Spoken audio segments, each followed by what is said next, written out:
baik dalam senang maupun dalam susah, hendaklah selalu setia kepadanya. Terima suamimu apa adanya, dan terima apapun yang diberikan melalui tangan suamimu, nikmat dari Allah, syukurilah selalu. Hendaklah saudari bisa menjadi istri yang selalu bersyukur terhadap nikmat Allah dan bersabar terhadap ujian-ujian Allah nantinya. Mudah-mudahan adindaku kalian berdua senantiasa dekat dan selalu mendekatkan diri dengan Allah Subhanahu wa taala. Doakan suamimu nanti dalam perjalanannya, semoga dia selalu sehat, dimudahkan oleh Allah Subhanahu wa taala rezekinya, dan selalu kalian hidup dalam kehidupan berbahagia. Mudah-mudahan nasihat ini bermanfaat untuk anda berdua. Pada akhirnya juga kami berpesan, hakikat kehidupan berumah tangga sebagai seorang anak tidak pernah melupakan jasa orang tua. Maka hari ini sekalian disatukan, dibahagiakan oleh kedua orang tua kalian. Ketika kalian bahagia, jangan lupakan orang yang telah membahagiakan kalian, yaitu kedua orang tua.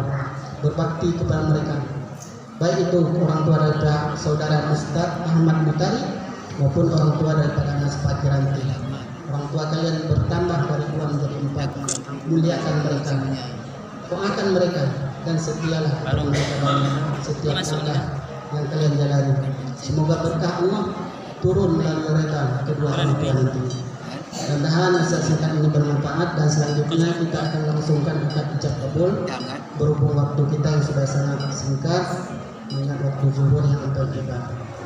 Kepada kedua saksi yang telah ditunjuk, kami minta kesediaan Pak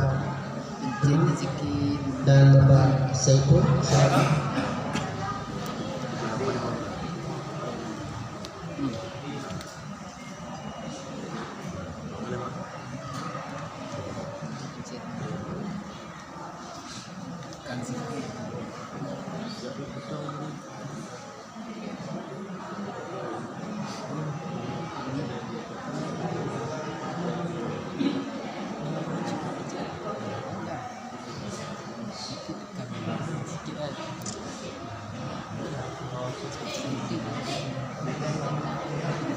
Dekat lagi.